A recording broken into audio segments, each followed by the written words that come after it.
He is back on the show from The Athletic. Anthony Slater covers the Lakers and the Warriors, and we talked a lot of Warriors. What's up, Anthony? Good morning.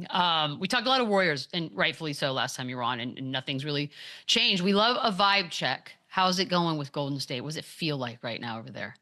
Very good, but that's what Moses Moody made the point last night, because it seemed like people were like, hey, this group is so different now. Why is everybody in such a great mood? It's just like, that's winning in sports. They've won 10 straight games that Jimmy Butler's played in. So pretty much every locker room with Jimmy Butler I've been in postgame is a winning locker room, which is also always a different, happier, joking locker room. So it does seem like a happier team right now than it was prior to the trade. But that's generally just because they're a winning team right now, 12-2 in their last 14. And really one of the best teams in the league over the last month. I'm glad you mentioned that, because Steve Kerr said they're getting an identity, which we love that word in sports. Second best in offense, second best in defense since Jimmy Butler got there. What is the identity?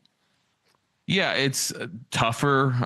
They have a second scorer now in Jimmy Butler. It's more versatile offensively. Jimmy Butler's getting a lot of free throws. This was one of the worst teams in the league getting to the line prior to him. I think they were fourth fewest in the league in attempts. And at one point, like during the Jimmy Butler tenure, they were first. I'm not sure they're still up there, but he is getting there. I think he's had games of 11, 12, 14, 8, and that's just so different for them. I mean, him and Steph have talked about how their opposite games are meshing. But yeah, I mean, like, I asked Steve Kerr specifically what is the identity, and you mentioned it. He's just had a two-way team that, and to him, a guy who's obviously won 9 titles and 4 as a coach, like that means you have an elite offense and an elite defense. And you mentioned the stats.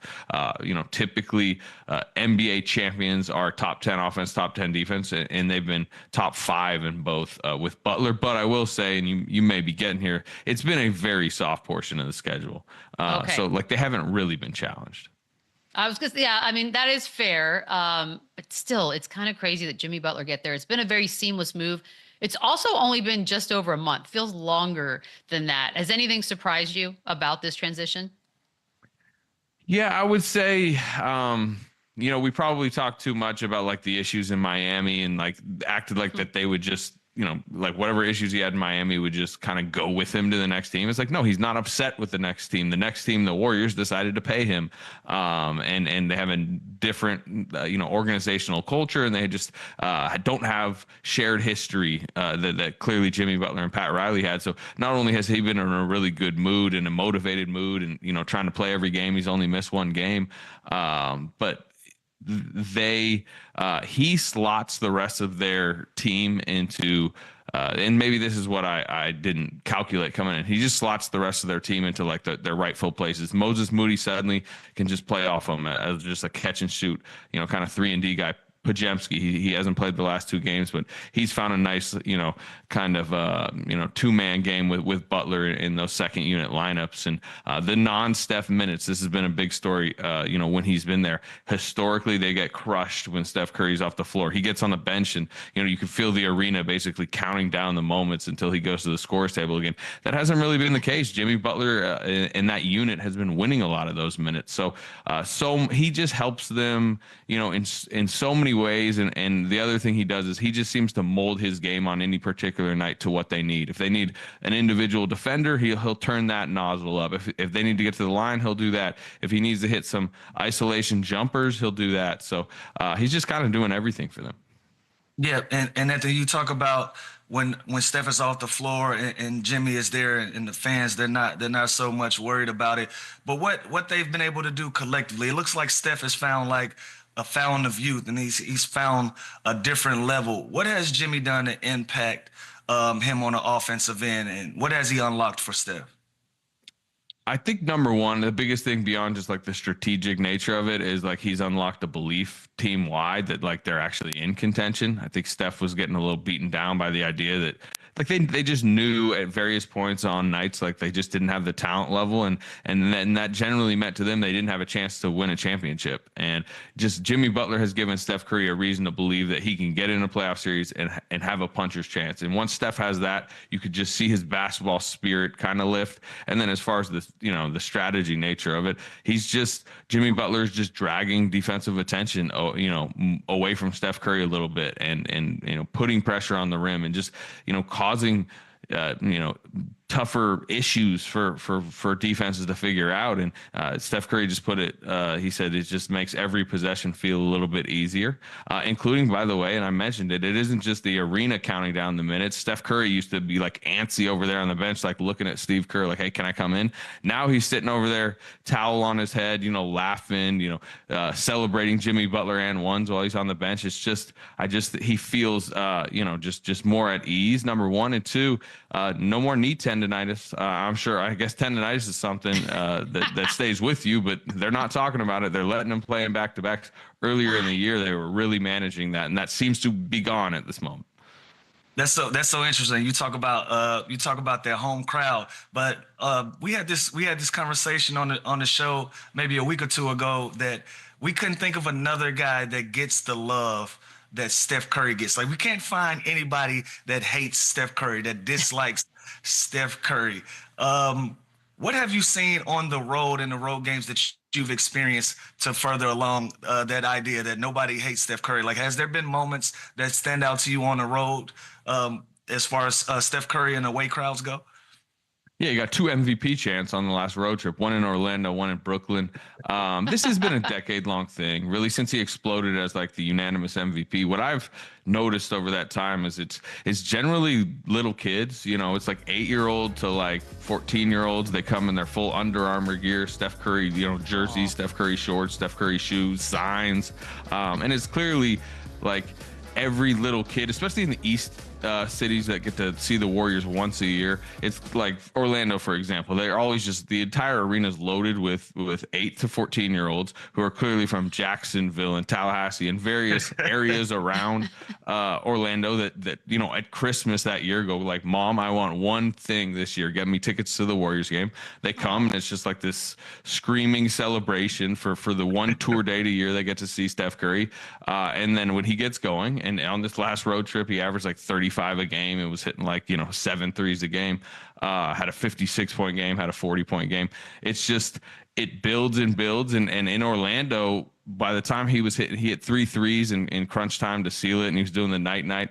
Like, it felt like a playoff game in a home arena. The entire crowd was standing and like exploding in unison for the road player to like take down the home team. It was kind of odd, but I'm kind of used to it. Wait, but awesome. I take that back. We did find one guy that might dislike Steph Curry. No. Isaiah Stewart. Well, what went down with these two guys Saturday night? That was kind of funny. I mean, Steph, especially with the way he's feeling it right now, he's over there. I mean, he does those little taunts and stuff, and it kind of takes off opponents. And I'm sure Stewart's sitting there thinking, hey, like, let's get this going. Let's get that was a really like chirpy game in general. Dennis Schroeder was heavily involved, as you can see right there in the video, partly because the Warriors like kind of unceremoniously traded for Dennis Schroeder at a time he didn't necessarily want to be traded, and then traded him again about a month later for Jimmy Butler. So it was just like at the end of a chirpy game, and Isaiah Stewart is a kind of an enforcer type guy, and he had a little shove, and I think he found out, and the Pistons found out, like, Steph Curry has a little bit of edge, a lot of edge to him, probably more than the reputation was suggesting. He has some enforcers behind him, and it became a fun little moment in the arena. Isaiah Stewart hates Santa Claus. He doesn't count. You can't count him. I love Isaiah Stewart. I don't want them to fight. This is like choosing between your mom and dad. I will say he kept it a little bit more in check than the LeBron one. He wasn't quite going after Steph like that. Anthony, let me ask you this, Anthony. Draymond Green All-Star Weekend, he goes on national TV and he makes the comment that we're going to win a championship this year. And I think most NBA fans, analysts, media kind of rolled their eyes and scoffed at that. Steph Curry even laughed at it, said, well, guess we got to go win it all. Is that now a real belief within that organization and fan base? I know you said they haven't really been tested yet, but they're great with Jimmy. Is that a real belief that they can contend for a championship this year? Yeah, and they're kind of in the competitively crazy, competitively delusional in a way. I definitely rolled my eyes when he said it, and I'm like, man, he's putting a lot of pressure on them. I remember coming out of the All-Star break, the first game right after he said that, thinking, man, and talking to people around the team who, didn't make that guarantee, but we're part of, having to live up to it.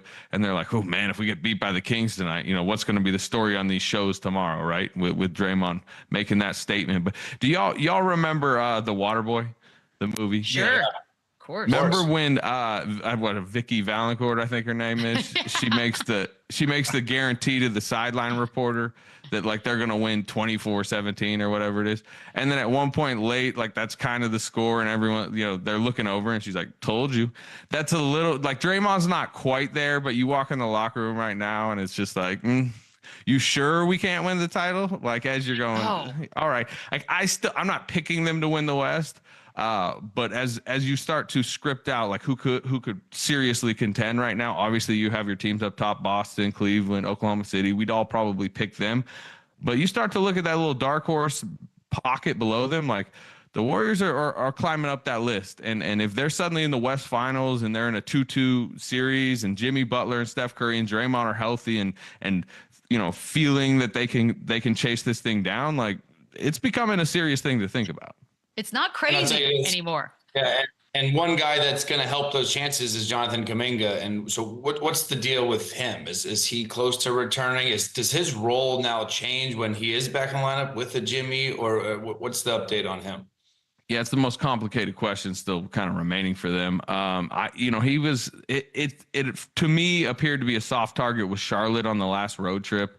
He had a 3-on-3 workout in Philadelphia, and I was in the gym afterwards, and you could tell the ankle was still bothering him. He was grabbing at it, talking to the trainers. I saw him that night after the game in Philly, which he didn't play in, obviously, but he was still icing his ankle post game. There's just been some residual swelling. So this last stage of rehab is just taking longer than they thought. They kind of projected he might be back around last week, but I could see him Thursday night. He's had a couple of good scrimmages this last week. You're going to see him very soon. Like I said, maybe as early as Thursday. And then, what you mentioned is right. It's tough sometimes to be dropped into a rotation that's winning and successful and everybody's getting credit. And you got to take minutes away from guys right now who have been successful. He's probably going to take some Guy Santos minutes. Guy Santos was one of the stars in the Pistons game. He's probably going to take some of Moses Moody's minutes. Moses Moody's having the most consistent stretch of his career. So they're probably going to work Kuminga in just, because of the nature of the injury. Maybe it's 20 minutes in his first few games. So, it's a more crowded rotation than he left. But the reality is, in my opinion, for their ceiling, playoff ceiling, championship ceiling, they need another big wing who can defend, who can switch, who can score at the rim, all that stuff. And that is Jonathan Kuminga. So I think they need him at his best, him playing 25 to 30 minutes, closing on most nights, if they really want to compete with the best teams in the league. All right, Anthony, I want to get to the Kings, but I do have a quick question because I love titles. And so this thing yesterday, Shams Charania, shout out, reported about Steph Curry becoming the assistant GM of basketball at Davidson. First active player to do that NCAA side. So what the hell does that mean? What is he doing? Yeah, Steve Kerr joked it was like that. It was a ceremonial title. He's giving a lot of money to Davidson, and I think if any potential recruit wants to call Steph Curry and ask his advice, Steph Curry can maybe lock down a couple commits. Right? Hey, you should go there. You're gonna get all my gear. I'll come to practices when I can or whatever, and shake your hand. And you played where I played. That probably will get a couple better recruits. But as Steve Kerr joked, he's not going to suddenly leave the Warriors for 4 days because he needs to go scout, some high school and college games. It's a little bit just by title, because just having Steph Curry as part of your staff, we're talking about Davidson on this television show. I don't think we would have been talking about Davidson basketball otherwise. So it's a little bit of that. He's not actually, doing the GM work and building the roster and like I said, grinding tape on who they should get. Not yet. Michelle, I'll tell you what it is. We have a recruit on the fence that we really want. Steph, please FaceTime him and get him. I love it. I love it. So it's like an honorary degree from Harvard that they hand out to like actors. Like I kind of love it. And if you get to FaceTime Steph, why not? Okay, so we will go to the Kings because this weekend was the